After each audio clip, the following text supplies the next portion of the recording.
जय हिंद, नमस्कार। मैं अंबर ज़ैदी स्वागत करती हूँ आप सबका एक बार फिर से हमारे आज के कार्यक्रम में और आज बात करेंगे थाईलैंड, कंबोडिया के बीच जो अचानक से एक कॉन्फ्लिक्ट हुआ और जो 24 जुलाई को ये खबर आती है और दोनों ही देश यूएनएससी में मामले को लेकर पहुंचे हैं। दोनों ही का ये दावा है कि किसने पहले इस मामले को इनिशिएट किया। अब कई सारे बड़े सवाल हैं और क्या ये एस्केलेशन बड़ा हो सकता है? क्या कुछ रीजनल सिक्योरिटी कॉम्प्लिकेशंस हो सकते हैं या फिर अदर रीजनल कॉम्प्लिकेशंस, इम्प्लिकेशंस उस पर हम बात करेंगे। हमारे साथ मौजूद है उमेश जी। उमेश जी, बहुत स्वागत है आपका। जय हिंद, नमस्कार। जय सिया राम अंबरदीप। जय सिया राम। उमेश जी, 24 जुलाई को ये खबर आती है कि अचानक से कंबोडिया और थाईलैंड के बीच में जो है ये एस्केलेशन हो जाता है और दोनों का ही ये दावा है कि किसने पहले शुरुआत की। इस पूरे उसको देखा जाए तो आप कैसे इस तरह इस सवाल ही को देख रहे हैं, क्योंकि यूएनएससी में मामला पहुंच चुका है। दोनों ही एस्केलेशन को रोकने की बात करें, मामला रुके, रीजनल शांति हो। आप कैसे इस सवाल को देख रहे हैं? देखिए, मैं बहुत अचंभित हूँ कि इस बार हमेशा युद्ध होता है कि इधर किसी लैंड के लिए, कोई स्ट्रेटेजिक रिसोर्सेस के लिए या तो कोई मैरीटाइम रूट के लिए। यहाँ पे ये मंदिर के पहली बार लिए। ये पहली बार देख रहा हूँ कि दो Buddhist nation are fighting for a Hindu Shiva temple. और ये जो टेम्पल है 1100 साल पुराना है और हुँ, एक तरह से बाउंड्री में है। अगर इसकी हिस्ट्री देख लें तो अगर आप पहले देखेंगे, कंबोडिया एंड थाईलैंड दोनों पहले एक ही डायनेस्टी में के अंदर आता था। खमेर रूच के पास में वो उधर आता था। 13वीं या 14वीं शताब्दी के अंदर दोनों अलग हो गए थे और उसके बाद उनके बीच में हमेशा कुछ ना कुछ स्कर्मिशेस चालू हुए थे। अब ऐसा है कि कंबोडिया एक वक्त पे ऐसा है था कि 18वीं शताब्दी में वो फ्रेंच रूल में आ गया था और 1907 में फ्रांस ने एक तरह से वहां पे बाउंड्री खींची है। और बाउंड्री खींच के उन्होंने बताया कि ये जो एरिया है जहाँ पे ये मंदिर है वो कंबोडिया के अंदर आता है। अब थाईलैंड वाले इसको मानने से इन्होंने इनकार कर दिया। ये मसला गया था 1950 या 60 में, इंटरनेशनल कोर्ट ऑफ जस्टिस में भी गया था। तो इंटरनेशनल कोर्ट ऑफ जस्टिस ने ये जो करार है वो फेवर किया है कंबोडिया के फेवर में। उसके बाद 2008 में इसको एक तरह से यूएन हेरिटेज साइट डिक्लेयर कर दिया गया। जी। ऐसा है कि ये जो मंदिर है ये बताया जाता है ये कंबोडिया के पास है। जो पर कंबोडिया इसके पास वाली जो जमीन है इसके ऊपर दोनों देशों ने एक तरह से अपना अपना क्लेम कर रहे हैं। अगर आप ये मंदिर देखें ये एक पहाड़ के ऊपर है और पहाड़ के अगर मंदिर अगर भले कंबोडिया को और थाईलैंड के पास उसका जाने का रास्ता है। इसको लेके उधर हमेशा कुछ ना कुछ प्रॉब्लम चलता रहता है और ये बात ऐसी फ्लेयर अप हुई है कि कोई सोच भी नहीं पाएगा।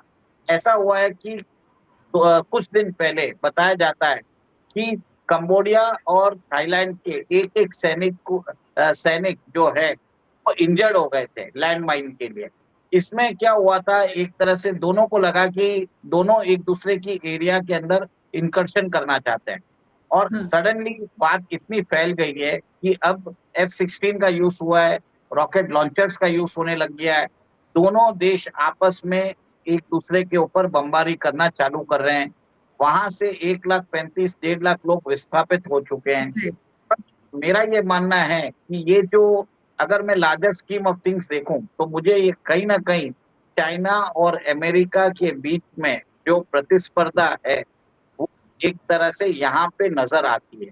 आपको जी। मालूम है कंबोडिया जो है वो चाइना के इन्फ्लुएंस में है। थाईलैंड हमेशा अमेरिकन वेपनरी लेता रहता है। ऐसा है कि थाईलैंड की एक्स पीएम जो है वो जब चुन के आई थी उन्होंने बोला कि हम अमेरिकन वेपन्स नहीं लेंगे और अमेरिकन वेपन्स लेने के लिए उन्होंने मना कर दिया था और बोले हम इंफ्रास्ट्रक्चर को डेवलप करेंगे। अब ऐसा है उसी समय ये प्रॉब्लम आया था।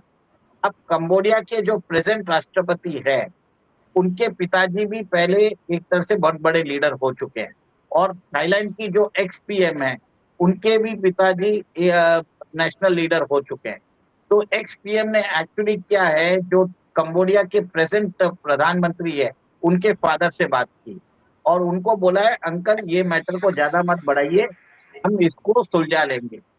इसकी जो ऑडियो क्लिप है ना, ये कंबोडिया के प्रधानमंत्री के फादर ने इसको लीक कर दिया।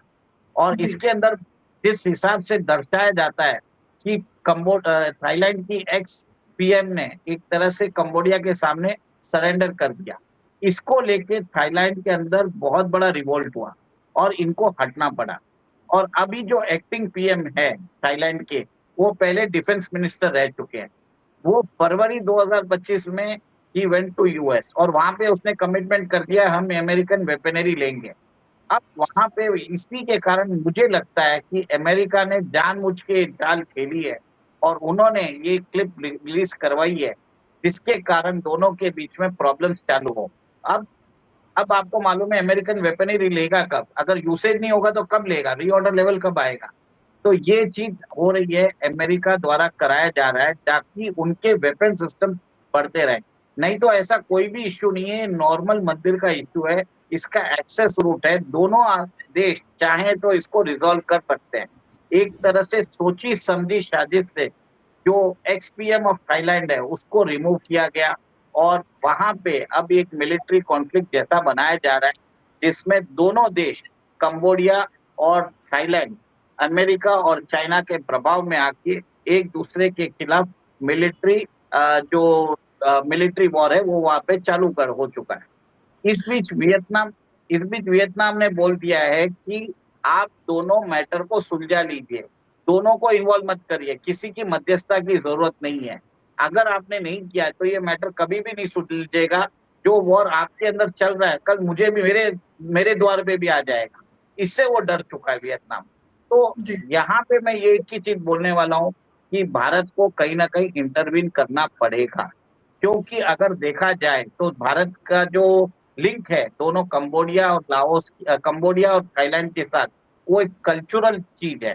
ये इस चीज में ना तो अमेरिका कोई इसमें सोल्यूशन निकाल पाएगा, ना चीन निकाल पाएगा। क्योंकि चीन तो एक तरह से एथिस्ट कंट्री है, वो तो किसी को मानता भी नहीं है, तो वो क्या समझेगा। भारत का कल्चरल लिंकेज है, भारत का इन सभ्यताओं सिविलाइजेशनल कनेक्ट है, तो भारत इसको एक तरह से सुलझा सकता है। बट आज की डेट में अब ऐसा है कि कॉन्फ्लिक्ट बढ़ चुका है और यूएन सिक्योरिटी काउंसिल में जा चुका है। अब आगे कैसे ये रूप लेगा वो देखने वाली बात है। जी, लेकिन उमेश जी जिस तरह से रिपोर्ट्स आ रही हैं उसमें लगभग 1,30,000 लोग जो थाई सिविलियंस हैं वो विस्थापित हो चुके हैं और यहाँ तक कि कंबोडिया और इन सबको मिलाकर साथ ही कई सारे लोगों की दर्जन 30-35 लोगों की इसमें रिपोर्ट में आ रहा है कि जान भी जा चुकी है। यहाँ तक कि जो स्कूल्स, हॉस्पिटल्स हैं और कल्चरल साइट्स हैं और रिलीजियस साइट्स हैं जिसमें जो मंदिर है जिस पे कॉन्फ्लिक्ट है वो भी शामिल है, उन सब पे असर पड़ रहा है। तो जो इसके इम्प्लीकेशंस हैं सिविल प्रोटेक्शन और कल्चरल हेरिटेज उस सब को लेकर बड़े सारे सवाल उठ रहे हैं। वो किस तरह से आप इस सवाल को देख रहे हैं? देखिए, ये कॉन्फ्लिक्ट मुझे तो कोई बड़ा कॉन्फ्लिक्ट नजर नहीं आ रहा है। आप मेरी बात माने तो एक एंशियंट टेम्पल है जो 1100 साल पुराना है। इसके अंदर दोनों जगह से टूरिस्ट हर जगह से हुँ, आते हैं, इसको देखने आते हैं। इसका क्या है कि अगर समझ लीजिए दोनों कंट्री चाहे तो मिलजुल के इस इश्यू को सुलझा सकते हैं। अब मेरा ये मानना है कि दोनों कंट्रीज में ऐसे लोग हैं जो चाहते नहीं है कि इश्यू हुँ, को सॉल्व हो और इसको एक तरह से तिल का ताड़ बना रहे हुँ। हैं और एक तरह से वहां पे कल्चरल नेशनलिज्म के नाम पे वो इसको हवा देते जा रहे हैं। नहीं तो मुझे तो समझ में नहीं आ रहा अंबर जी, जैसे क्यों ये वॉर हो रहा है वो भी मुझे नहीं समझ में आ रहा।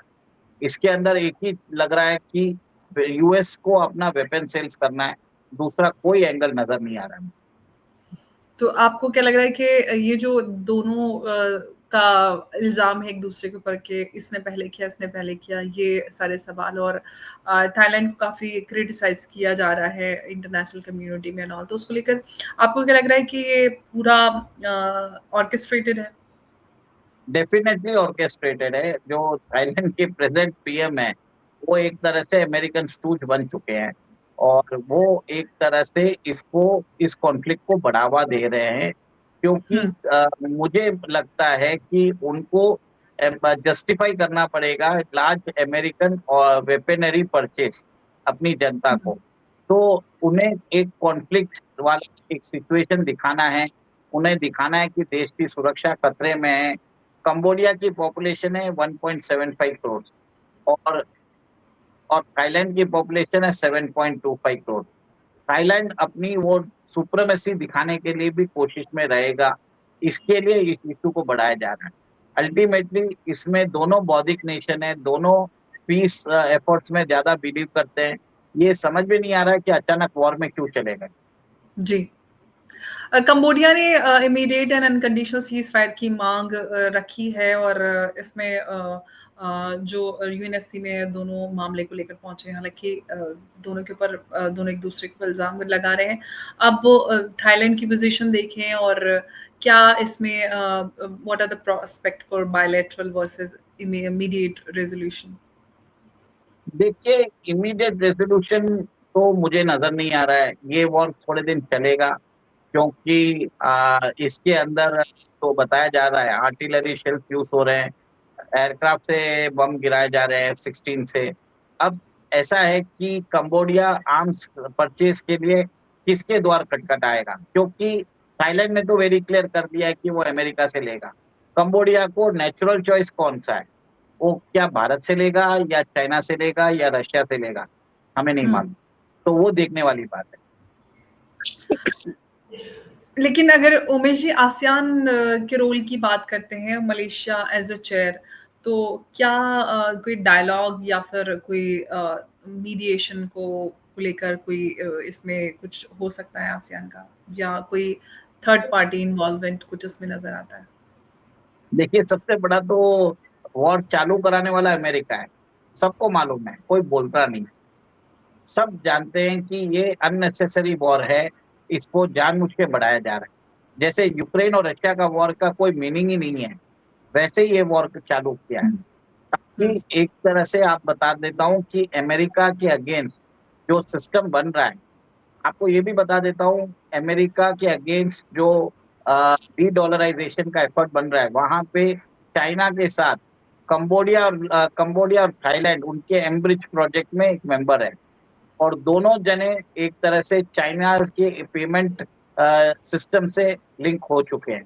तो कहीं न कहीं इसको भी तोड़ना वहाँ पे देश के देखिए आप हर जगह देख लीजिए डोनाल्ड ट्रम्प जभी भी आए हैं उन्होंने नेशंस को धमकी देना चालू किया है, टैरिफ की बात कर रहे हैं, वो एक तरह से डिफेंस स्पेंडिंग बढ़ाने की बात कर रहे हैं, नेटो को तो बोल दिया 2% से 5% करना है।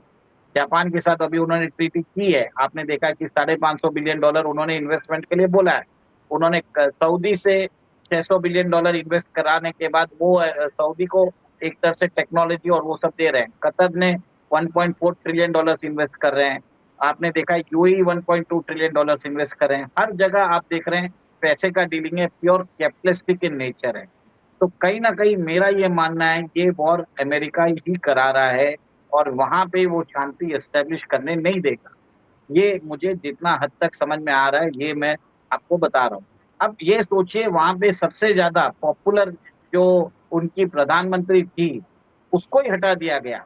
उसके अंदर भी एक नॉर्मल कन्वर्सेशन है, आप किसी को भी संबोधित करोगे, तो आप अंकल बोलोगे, ऊपर उसको मार्केट ऐसा किया गया कि ये इनके सामने झुक गई है।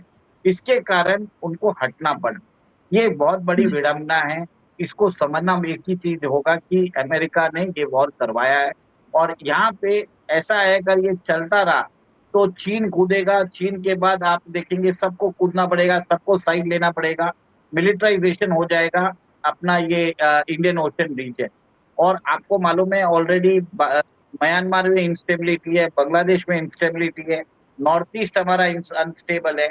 अगर देखा जाए तो वहाँ पे इंसर्जेंसी एक्टिविटीज़ को भारत सरकार कंट्रोल करने की कोशिश कर रही है।